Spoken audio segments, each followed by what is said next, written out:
Hey everybody, welcome to the Underground Garage.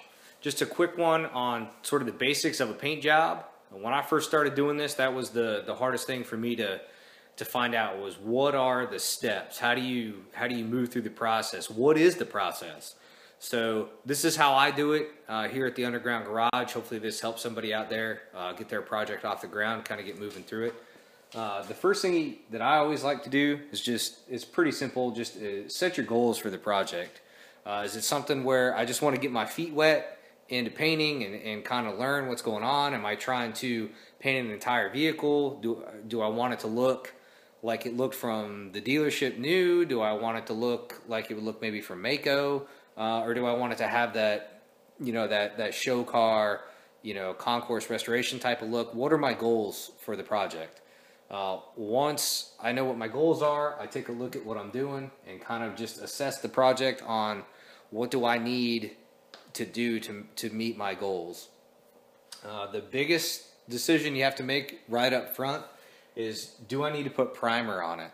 So really the only situation where you wouldn't need any primer, but an unbroken, otherwise healthy layer of clear coat, you can go ahead and lightly sand that with some 4, 5, 600, something like that, paint right over the top of it and move on. So in any other situation, you're going to need primer. So once you've decided if you're going to need primer or not, really the next big decision is, are you going to go with the base coat clear coat system, or are you going to go with the single stage? A base coat clear coat system will typically yield a longer lasting result. Some people like the look better. Most people can't tell the difference unless they get right up on it and they kind of know what they're looking for. So the base coat clear coat setup, if you're first time, never done this kind of thing before, there is more of an opportunity for error just because there are more steps. You've got a base color that you need to apply, so there's 2 or 3 coats of base color that need to go down, sometimes more depending on if you've got a color that doesn't cover very well. And then you've got clear coat to go on top of it. So you have another couple steps, another 2 or 3 coats of clear that you could possibly have problems with. With a single stage paint, high quality single stage paint, typically 1, 2, 3 coats and you're done. So there's less opportunity for error. So you got to decide what you want to do, base coat or clear coat. 9 out of 10 of the jobs that I do need primer and are a base coat, clear coat job. So this is the prepping process that I go through on those projects.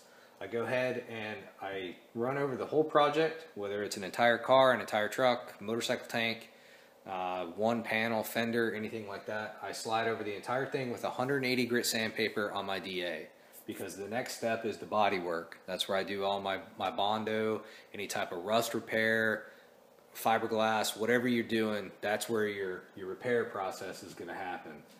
After that, I'm going to put 2 coats of high build primer on the car. That's sort of a sprayable body filler. It's something that is going to help me if my body work is not 100% perfect. I can go ahead and sand that high build down, and it will help hide some of that inconsistency in the body work. So I do my high build, and then I block it with 180 degree sandpaper again. After I've done that, I go ahead and I put another 2 coats of high build on the car. At that point, it's almost ready for paint. You could go straight to paint at that point, but I usually will go and I'll slide over it one time with 400 grit sandpaper on a block. That's going to make sure everything's nice and smooth. Give me one more opportunity to run the block over the car, see if I have any high and low spots. Now's the time to correct them before you put the paint on the car. I'm actually getting ready to start a brand new project here in the Underground Garage. I'm going to paint my truck. It's a 1995 Chevy half-ton, just a work truck. The clear is peeling off of it, so it doesn't really have a bunch of body damage or anything. I am going to do a color change, so I'm going to do the door jambs and all that kind of stuff. So I'm going to try to video that and carry you guys through this process in real life on a real project. So I appreciate you guys watching the videos. Check out the rest of the stuff on the Underground Garage channel. If you have any questions or comments, feel free to email me. You can get me at theundergg@gmail.com. And I appreciate you watching the videos, and good luck with your projects at home.